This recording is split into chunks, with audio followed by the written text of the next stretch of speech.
அனைவருக்கும் வணக்கம். இன்று நமது சேனலில் நாம் பார்க்கக்கூடிய தலைப்பு கர்மா என்றால் என்ன. இந்த கர்மா என்ற வார்த்தையை நாம் ஆன்மீக வாழ்க்கையிலும் சரி, லௌகீக வாழ்க்கையிலும் சரி நாம் அதிகமாக கேள்விப்பட்டிருக்கின்றோம். நமக்கு கர்மா என்றால் என்ன என்று எப்படி சொல்லப்பட்டிருக்கிறது என்றால், கர்மா என்பது ஒரு வினை பயன். நாம் நல்லது செய்தால் நமக்கு நல்லது நடக்கும் என்றும், நாம் கெட்டது செய்தால் நமக்கு கெட்டது நடக்கும் என்றும் நாம் கேள்விப்பட்டிருக்கின்றோம். அதையும் தாண்டி இந்த பிறவியில் நாம் நல்லதை மட்டும் செய்தால் நமக்கு அடுத்து பிறவி இல்லை என்றும், அப்படியே இருந்தாலும் நாம் துக்கப்பட மாட்டோம் என்றும் நாம் கேள்விப்பட்டிருக்கின்றோம். இப்பொழுது இந்த பிறவியில் நல்லவர்கள் ஏன் கஷ்டப்படுகிறார்கள், கெட்டவர்கள் ஏன் நன்றாக வாழ்கிறார்கள் என்ற கேள்விக்கு நமக்குள் பதில் கிடையாது. ஆனால் அதற்கு போன ஜென்மத்தின் கர்மாவை நாம் பதிலாக கேள்விப்பட்டிருக்கின்றோம். அதாவது போன ஜென்மத்தில் நாம் நல்லது செய்ததால் இன்று நாம் மகிழ்ச்சியாகவும், போன பிறவியில் நாம் கெட்டது செய்ததால் இன்று நாம் கஷ்டப்படுவதாகவும் நாம் கேள்விப்பட்டிருக்கின்றோம்.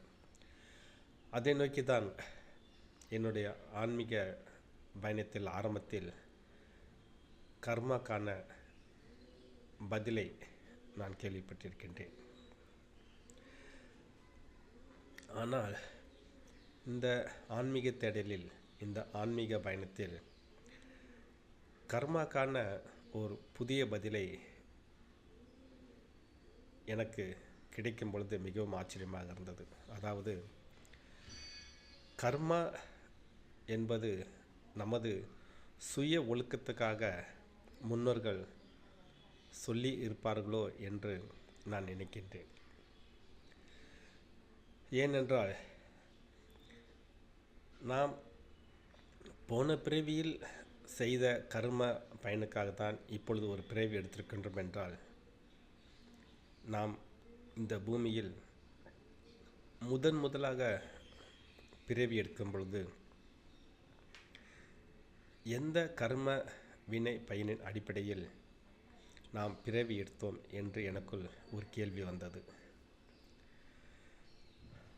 அதாவது போன பிறவியில் நாம் செய்த கர்ம பயன் விளைவாக இந்த பிறவியில் நாம் பிறந்திருக்கின்றோம் என்றால், அதன் அடிப்படையில் பிறந்திருக்கின்றோம் என்றால், நாம் எடுக்கும் நாம் எடுத்த முதல் பிறவி எந்த கர்ம வினை பயன் அடிப்படையில் நாம் எடுத்தோம் என்று எனக்குள்ள ஒரு கேள்வி வந்தது.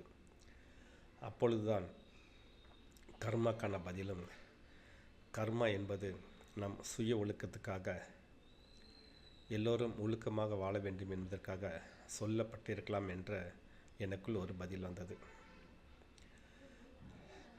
இன்னும் கொஞ்சம் டீப்பாக ஆராய்ச்சி பண்ணி பார்த்தால், நமக்கு போன ஜென்மத்தின் ஞாபகம் கிடையாது.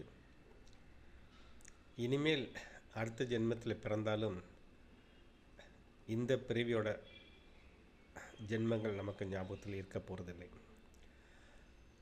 அதன் அடிப்படையில் நாம் எப்படி கர்மாவை பற்றி முடிவு செய்ய முடியும் என்று எனக்குள் ஒரு கேள்வி வந்தது. அதன் அடிப்படையில் வந்த பதில்தான், கர்மா என்பது நம் சுய ஒழுக்கத்துக்காக இங்கே சொல்லப்பட்டிருக்கலாம் என்று எனக்குள் ஒரு பதில் வந்தது. இன்னும் ஒருபடி மேலே போய், ஒருவேளை கர்மாவை நம்பும் நபர்களாக இருந்தால், ஏன்னா என்னோட பார்வையில் கர்மா என்பது ஒன்று இல்லை என்று நான் அனைத்தரமாக சொல்வேன். என்னோட அனுபவத்தில், இது முழுக்க என்னோட கருத்து தான், என்னோட அனுபவத்தில் வந்த கருத்துக்கள் தான். அப்படியே கர்மா இருப்பதாக வைத்துக்கொண்டால்,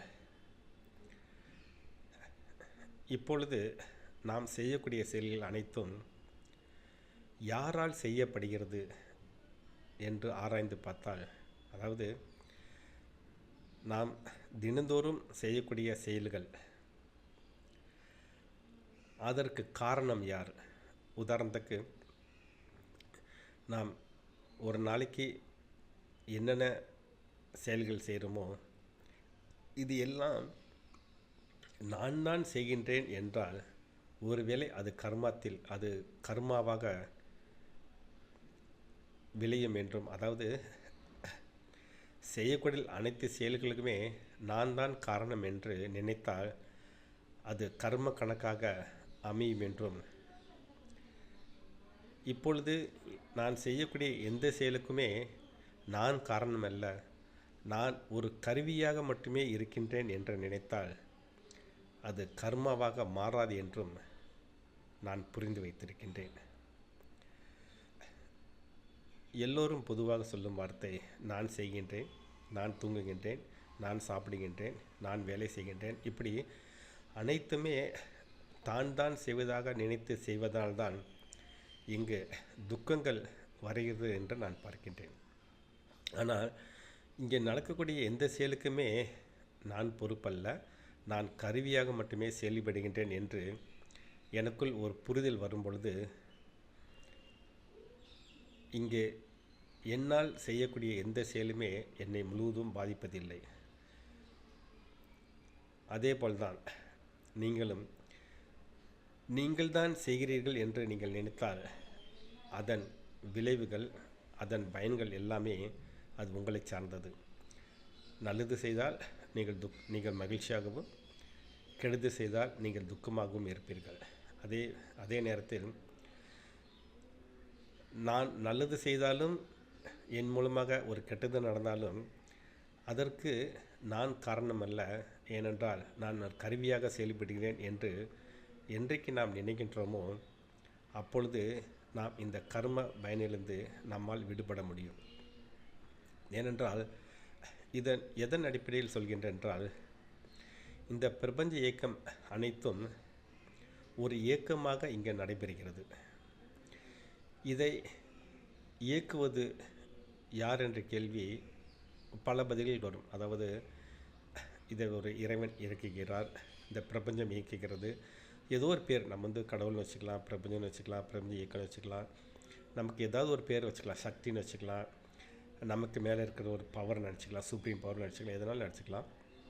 ஆனால் அதற்கு ஒரு பேர் தான் இருக்க வேண்டும். அப்பொழுது எப்படி இந்த பூமி இத்தனை கோடி ஆண்டுகளாக ஒரே நீள்வட்ட பதிவில் சுற்றி கொண்டு இருக்கின்றதோ, அதுபோல்தான் இந்த பூமியவே அது ஒரு கருவியாக தான் அது இங்கே இயங்கி கொண்டிருக்கிறது. அதுபோல்தான் அவ்வளோ பெரிய ஒரு பூமியை அது சுற்றுவதற்கு ஒரு சுப்ரீம் பவர் இயக்குவது போல், இங்கே நாம் செய்யக்கூடிய அனைத்து செயல்களுமே நம்மால் செய்ய முடியாது, நம்மை ஒரு சுப்ரீம் பவர் இயக்குகிறது என்று நாம் நினைத்து கொண்டால் நம் வாழ்க்கையில் எந்த துக்கமும் கிடையாது. எல்லோரும் பொதுவாக நினைக்கக்கூடிய ஒன்று, தன்னை இந்த மனம்தான் இயக்குகிறது என்று பலர் நினைக்கலாம்.